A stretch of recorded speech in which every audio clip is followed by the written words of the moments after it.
Today we got to wait to cross the road. So we got an excavator and a dozer that has to go across a dirt road. It's got to go out the gate, down about 200 yards, in the other gate. We're not allowed to track across the road, so we have to wait on a lowboy to get here so we can load on his deck, drive down the road, and get off. So he's supposed to be here at 4 o'clock. So I figured I'd talk to y'all a little bit.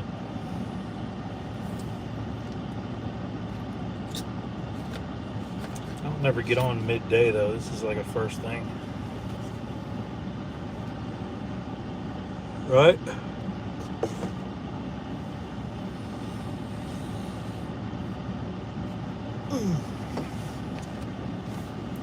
But I guess I can sit and wait. I'm getting paid.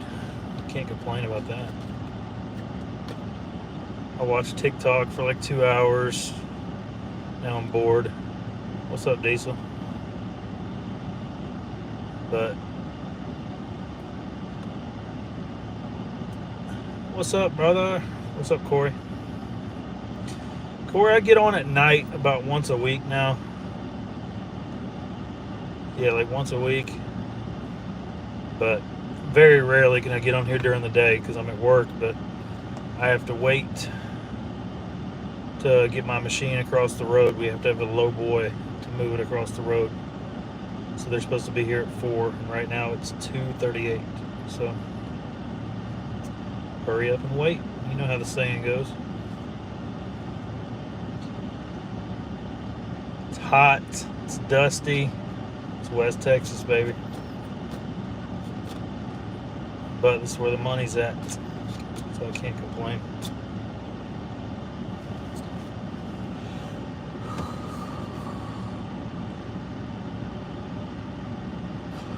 I was going to take a nap, but for some reason I'm always tired and I always want to take a nap like while I'm working. But when I can sit here in the AC for a couple hours, I don't want to go to sleep for some reason. It's weird. I don't know why it's like that. It's almost time for another haircut. I need a haircut. I got to shave. I'm looking rough. Can't be a single man nowadays looking all scrubby like this. How long does it take to get to my job site? An hour. It's an hour here and then an hour back to the house.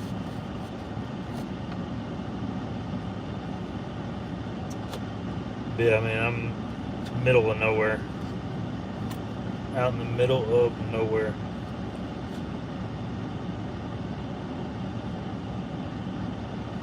Corey said the last you seen I was driving the CRV. Jesus Christ, man. You've been gone for a while.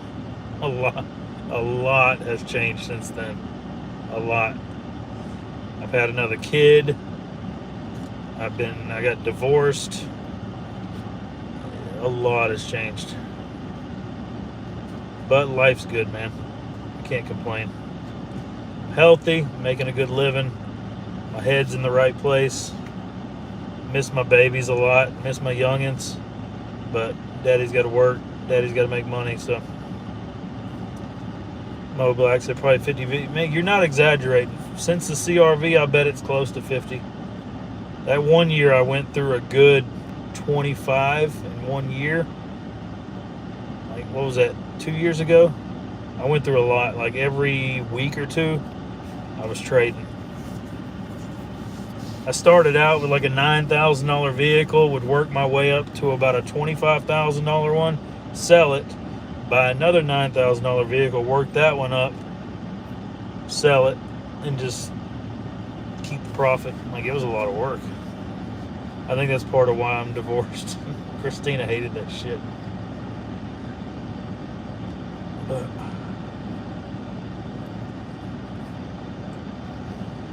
But yeah, for those of y'all that just got on here, what I'm waiting on is I have to get, I'll show you. We got an excavator and a dozer right there. I've got to get just that little dirt road there. We can't track them. pull up on the road. We load one, move down to that red gate. You can't see it because it's a little red gate right there on the other side of the road. So we have to pay for a lowboy to come out here to move them from there to there. So that's just part of the rules out here, man. You can't track those things on the road. They tear up the road. So he's supposed to be getting here at 4 o'clock. And once we get him across the road, taking off for the day, man. Saturday. I think I might go shoot some pool tonight. I've been itching to go shoot some pool. Last night I hung out at the boss's house. Ended up just staying the night there. Corey said, do I still have Ford diesels? Not currently. I'm working on it, man. Give me a little while. Like, I just got back out here to the pipeline not even a month ago. I mean, I love the truck I'm in right now. There's nothing wrong with it. It's a great truck. It's a Chevy High Country with a 6.2 four-wheel drive, fully loaded. I got it on some 33s. Ride's good, pool's good. It's comfortable, smooth, quiet. You know, I do love my diesels more for sure, but this really is a good truck. I know most of you aren't used to seeing me in half tons. I've always been the diesel guy. But I can't complain. It's a good truck, man. I'm in no rush to upgrade, but yes, there will be upgrades. Probably within the next year. I got to stack up some money first, man. I got to build up an emergency fund. That's always been my problem. I've always figured out a way to hustle and make good money, but then I blow it all. And then when something catastrophic happens, I don't have any money, and I have to sell shit. I have to sell assets, boats, campers, side-by-sides, for whatever I own I have to sell so I could have some money. So I need to build up about 30 grand in an emergency fund, and don't touch it. Just stash it away and leave it alone for a rainy day. So yeah, that's my goal right now. You know, I have a lot of things I want to get, but I'm trying to be better about money. I've always found a way to make good money, but I'm horrible with keeping it. It burns a hole in my pocket so bad. So I think, yeah, that's the plan right now. And as of right now, I'm about halfway there as far as reaching that goal. So there's really nothing I need though, man. I'd like to have a nicer, bigger, flashier truck, but I don't have time for any toys, so I don't want to buy any. I don't have time for a boat. I don't have time for a side-by-side. I don't have time for a motorcycle. You know, we put in 10, 12-hour days out here every day. So when I get off work, I ain't got time to go do all that shit. I don't get Saturdays off ever. I don't get Monday through Friday off ever. Every now and then we get a Sunday off, but you know, I'm 600 miles away from home, so what's the point in having a toy, and I can't have my kids with me, and working on bringing my kids out here for the summer. Me and Christina discussed it, and she needs a break. You know, she's got the kids full time, and it's not fair to her. So, and I miss my babies so bad. So I got to find somebody that I can trust to watch my kids while I work. I've got a house here. I make enough money to where I can pay somebody full time to watch my kids. So I'm working on it. Zach said the oil fields have diesel tanks on site. You can fill up on site. No, we have tanks in the back of our trucks that we at the yard, like our main office, which is an hour away, we have a big fuel tank there. So we fill up our trucks, we fill up the tanks, and then we come out here and fill up the equipment. You know, the excavator and the dozer probably run through a full tank of gas every 2 or 3 days. So yeah, we have to refill them every 2 or 3 days. But a benefit to this job is I get free fuel for my truck, so I don't have to pay for any gas. I get free housing. Very blessed to have this job. Not very many jobs offer that out here. I'm very blessed. I got a great boss, very cool guy. He's a year older than me. He lives out here. He's been in Odessa his whole life, and he's a good guy, very good guy. So I want to work hard for him. I want to do things right, and I want to be loyal to him. I want to be reliable. So I got to stick it out until we get a break in between jobs. Like right now, we're finishing up this job in the next day or two. Once we get across the road, we've only got another half mile to backfill and do finish work. We've already done everything over here on this side, which is about 3 miles on this side. So as soon as we get across the road, got another solid day's worth of work, and we'll be done with this one. And I think we have another job that's 8 or 9 miles starting right away. And then after that is when I can take a break and go pick up the kids. So if I can find somebody that I trust to watch them all day, because that's a long day.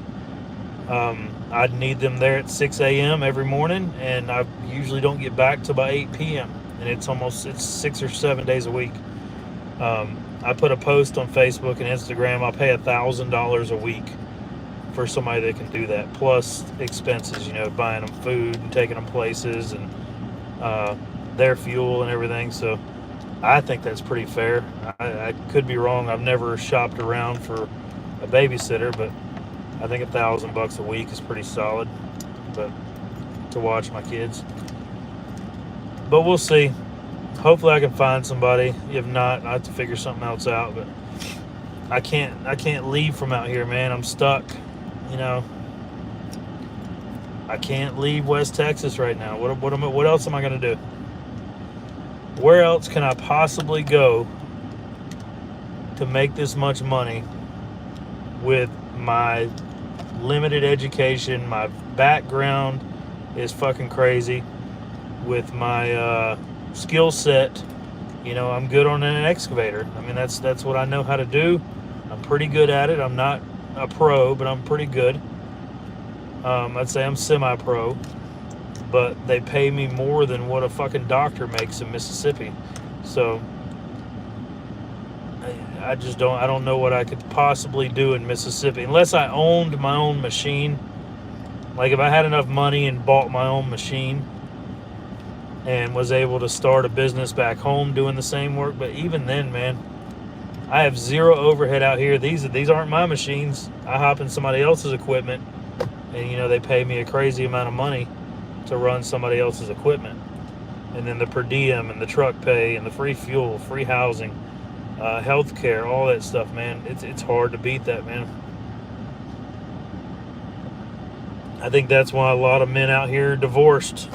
The men can't leave and the women can't handle it, and back home, and shit just goes its own way. No 401k. This is a run and gun world out here, man. Not on the pipeline, not at my level of work. Maybe once you reach to be a company man, a supervisor, stuff like that, then you can get a retirement benefit, which I don't give a fuck about retirement benefits, man. That shit, man. I'll work for the next 40 years. No doubt. I'll work for the next 40 years. And I have no problem with that. I ain't worried about no goddamn retirement. I don't know what I'd do with myself just sitting around doing nothing. I like working. But yeah, it's a crazy life out here, man. Diesel Fuel said, what's the biggest excavator out there? Deere 330 or Deere 300. I don't know what it is. It's not as big as a Cat 336, but it's close. But I'm not a fan of these Deeres. I'm a Cat guy. 336 is where it's at. That's perfect for the type of work we do, right-of-way work. And just like the perfect dozer out here is a D6. So, but this company works with nothing but Deere. I mean, it's a good machine. It does great. It's just no 336, man. It's no cat. But it moves dirt.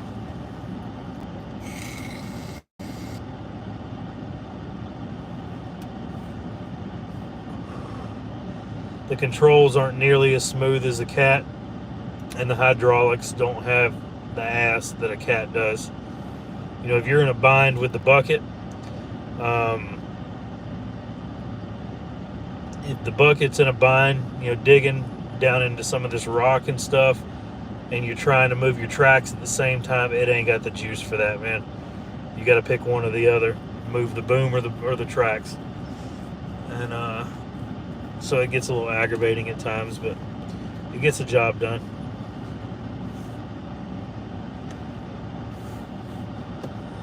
.336 is a good machine. Biggest we got is a 385 for moving mountains. I bet a 385 is a big boy. I bet that's a big machine. I don't know if I've seen a 385. What size buckets on a 385?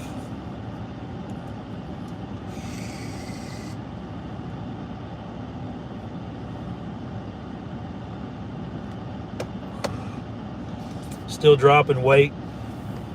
I slacked off for a little while, for about a month and a half, maybe 2 months. I slacked off, started eating like shit again, quit working out, and started to put weight back on. The weight that I had lost, I said, nah, it ain't happening.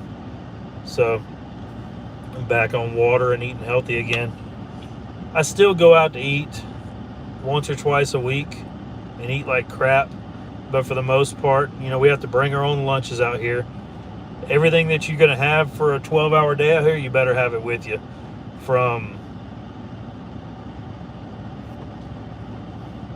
food to water to toilet paper. There's no porta potties out here. You know, you got to go. You better go find you a spot out there. I try to time it out, though. Like, I go in the morning, and then I try to wait till I get home at night. But sometimes it catches up with you. But yeah, you have to have everything with you. Do we have mechanics on site? No. We have mobile mechanics, though, that you can call.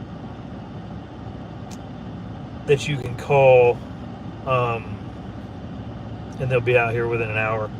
So anything goes wrong, you can usually have a mechanic to come out here. Diesel Fuel said, what do you eat in an average day to eat better? Man, don't take my advice at all. I wake up in the morning, I have my coffee in the morning, I fix my lunch, which is just two sandwiches, two turkey or chicken sandwiches with some cheese and mustard on them, and some chips to put on the sandwich, because I can't eat a sandwich with no chips, and usually like a bag of beef jerky, and that's it for the whole day. And I usually eat that around noon, and then I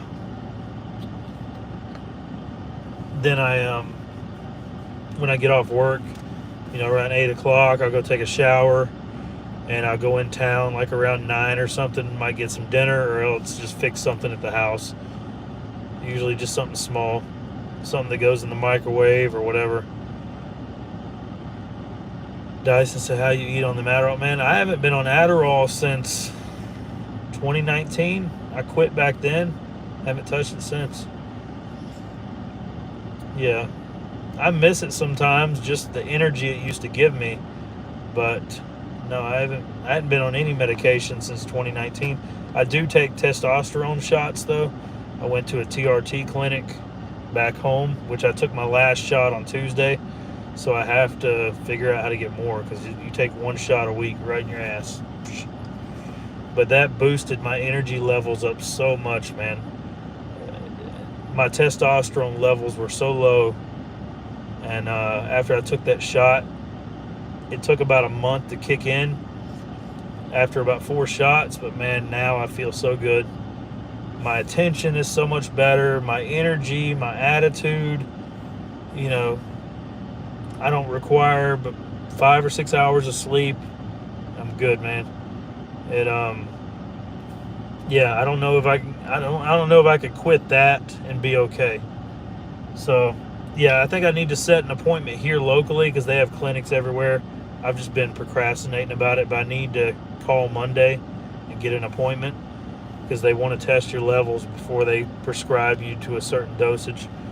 But yeah, it's legit, man. Any of you are 30 and above and you're feeling a little sluggish no matter what you do, because me, like, I always associated with low testosterone. I'm thinking, okay, well, that's somebody that can't get it up or can't have sex or something. And it doesn't have anything to do with that. Like, I've never had a problem with that, and so I never went and got tested because I just associated those two things together. But a buddy of mine talked me into getting tested. Mine was stupid low, like 86, and it's supposed to be around like 7 to 900, and I was below 100. So yeah, but it also does increase those urges as well, which sucks for me because I'm a single man. But and not having it readily available to get laid makes it a little tough. But what do you do? Deal with it. So yeah, but that is one thing it does affect when you start taking those shots. If you don't have something that's on call, you're going to suffer. But other than that, man, the benefits are great. My energy is just so much better now. There's no way I could be putting in these 12-hour days without those shots right now. I'd be fucking dead. I'll put in a 12-hour day here and then another 3-4 hours in town, either at my boss's house or going out to eat or hanging out with some friends or coworkers, and go to sleep at midnight, get up at 5 and kick the day off just fine. Ben Rowley said massage parlor. I ain't paying for nothing, man. I don't give a damn. I know in a way we all pay, no matter what. Whether you got a wife, a girlfriend, or taking a chick to McDonald's, we all pay. But I ain't getting no damn hooker, man. If it ain't with somebody that don't want to be with me, like that don't want to mess around with me, I don't think I could enjoy it. It's not just a physical thing for me. So physically, I can take care of myself all day, every day. Y'all forget I did 6 years in prison. Bo can take care of Bo just fine, as I'm sure all of you can too. So, but yes, it is nice to have female companionship at some point, but we'll get to that point later on. I ain't worried about it right now.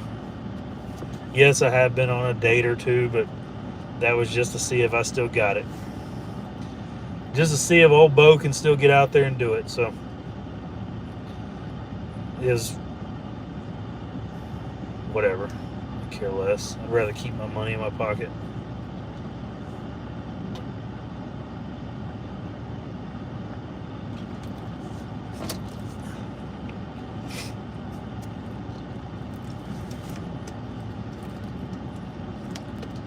Yeah, the things us men do for a woman, god damn, why do we do so much, man? I don't get it. You tried the massage, she was 60 with braces next. Did you go through with it, my boy? Did you follow through, though? I guess since you paid for it.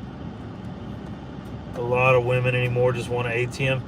Man, but see, I don't have a problem with taking care of a woman. I feel that that's a man's job. Once you reach that point in a relationship or once you get to marriage and stuff, I feel like it's the man's job to take care of his home and under his roof, which is, his wife, his kids, all that stuff.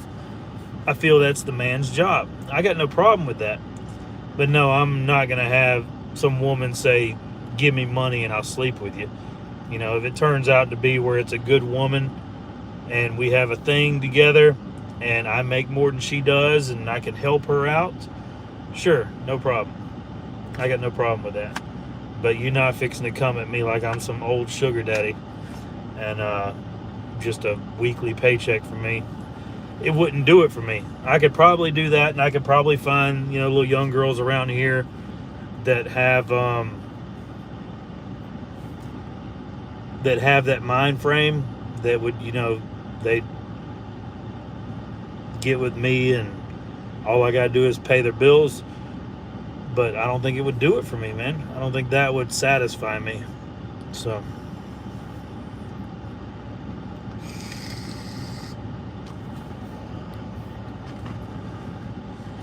Mo said, yeah, but in 2023, women have as much education and income as men, but expect you to pay.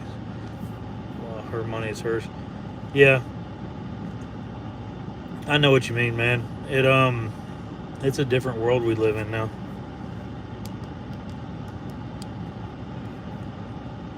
The good old, man, the days of like our grandparents, they didn't get fucking divorced. How many grandparents do you know that got divorced? When times got tough, they stuck it out and they both figured out how to make shit work. They weren't on Snapchat talking to other men and vice versa, men talking to women. They were locked in when they said their vows through the good and the bad, through thick and thin, man. That's what they meant. And they stuck it out. And most of them die right by each other's sides when they get older. Those days are gone.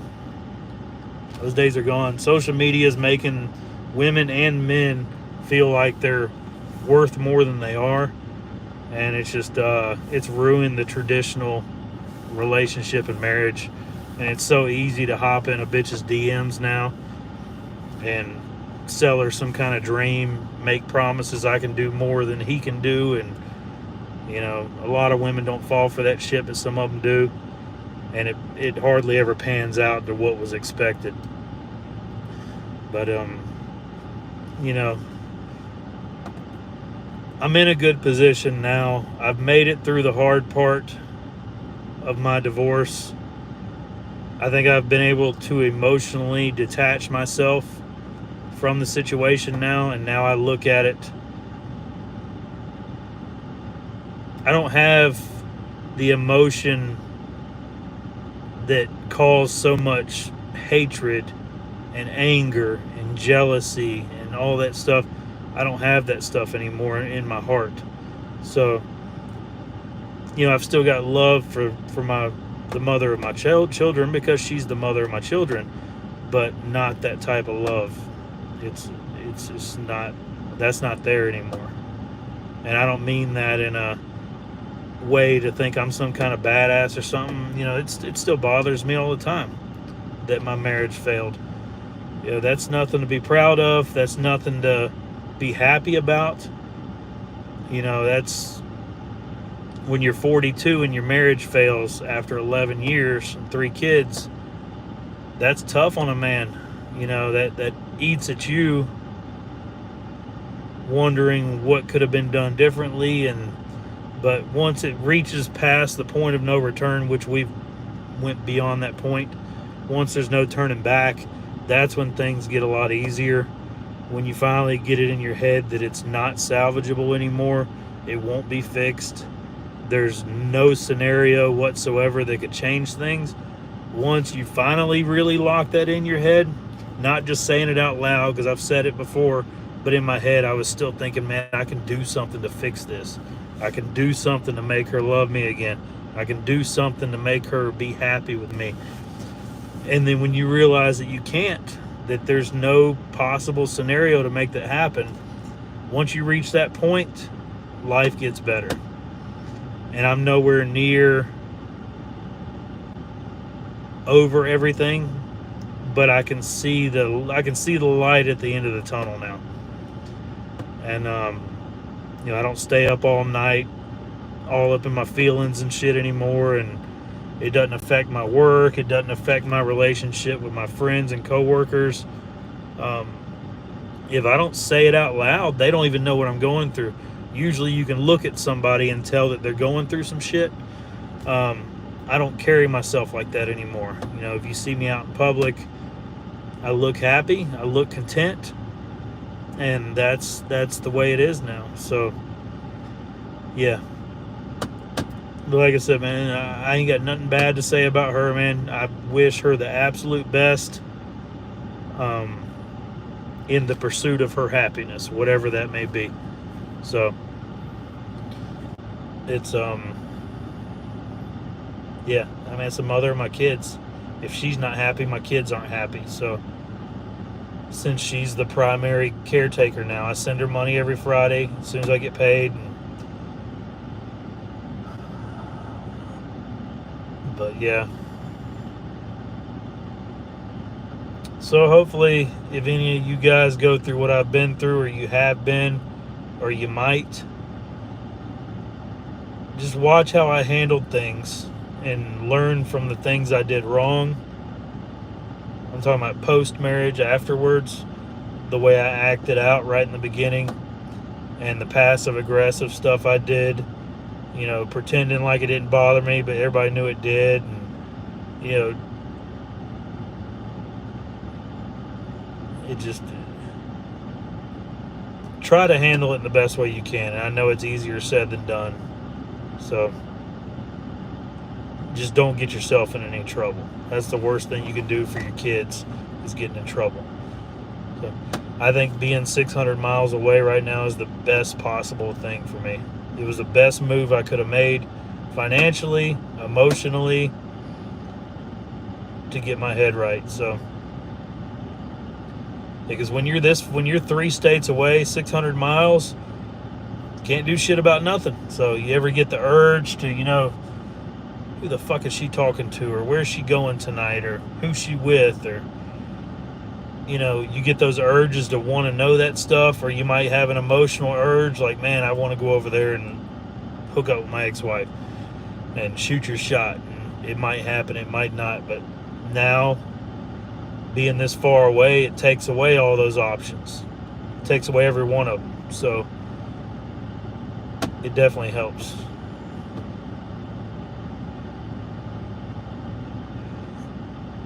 Hi, TDs. Man, I'm not going to talk about her like that, man. You know, I don't agree with some of her decision making, and I don't agree with her reasons why she left me and all that stuff. But like I said, man, it's the mother of my children, man. I got to show her some form of respect. You know, I wouldn't want anybody treating my mom like that. I wouldn't want anybody disrespecting my mom, no matter what she did to her husband or whatever. So, and I have a daughter now, man. I've learned to be more respectful towards women after having a daughter. I agree 100%. He says, got to let her go, man. She's not talking about you right now. That's for sure. I 100% agree with you, man. But this is how I've helped a lot of people. I have people message me a day or two a week, you know, 1 or 2 people a week, and they'll private message me on Instagram or on Facebook, and they'll be like, man, I appreciate you talking about your experiences through everything in life, from jobs to traveling to money to divorce to marriage to kids. A lot of these guys, they like hearing me talk about this stuff because they learn from my mistakes and they learn from my achievements. So I'm just on here just talking, man. That's what I do. But I mean, if it bothers anybody, if anybody's bothered by what I speak, feel free to speak up, or I mean, feel free to quit watching. I mean, it isn't going to change my day at all. But yeah, I'm not gonna do the disrespectful thing anymore. So that's that. You know, everybody knows what's happened. Everybody that's been following along over the years, you know what all's happened. It's all been out there. So there's no point in dragging that horse through the fucking mud anymore. You know, just let it go.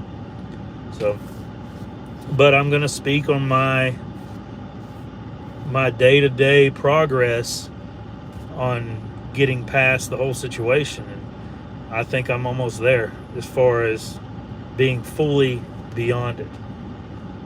So, but I'm not going to hop on here and lie to y'all.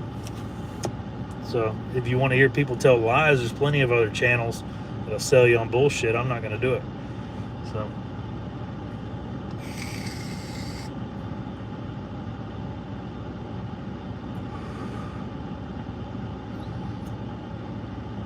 Well, we got about another 40, almost 50 minutes till the low boy gets here. So for those of you that are just hopping in, what you're asking, what am I doing? Why am I sitting in my truck? I'm on the job site. We have to get the excavator and the dozer to the other side of the road, and we can't track across the road. And it's a staggered setup. We got to go out one gate, down about 150 yards maybe, and then in another gate. So it's not like we can just lay down tires or mats and cross. You know, we have to hop up on the low boy, ride down 150 yards, hop off the low boy. We got to do that with two machines, the dozer and the excavator. There's only two of us out here working this cleanup work. We got one dozer hand, my boy Jose, he's down in his truck, and I run the excavator. So it's a skeleton crew right now, but we get the job done. But that's why I'm sitting in my truck. I'm getting paid to sit here. I hate sitting still. A lot of people love doing this, sitting still all day and not doing shit. I hate it. Day goes by so much slower. I'd much rather be running that hoe all day. But plus I like feeling like I'm worth the money that they pay me. I still feel like we're highly overpaid for what we do, but I also factor in that, you know, I'm from 3 states away, and while you're working, what does the dozer hand do? Dozer work. I mean, there's everywhere you go out here, there's work for a dozer and an excavator.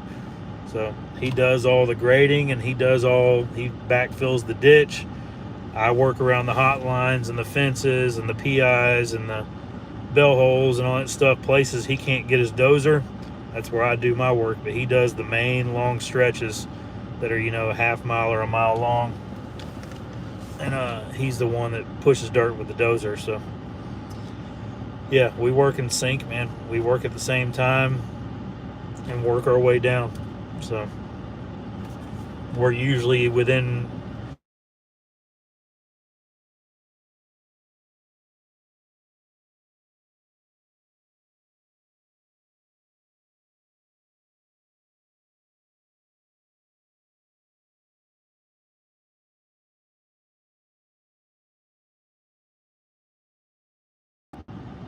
all right, let me answer this phone call and get back to work. I just want to get on here for a little while and talk to you guys.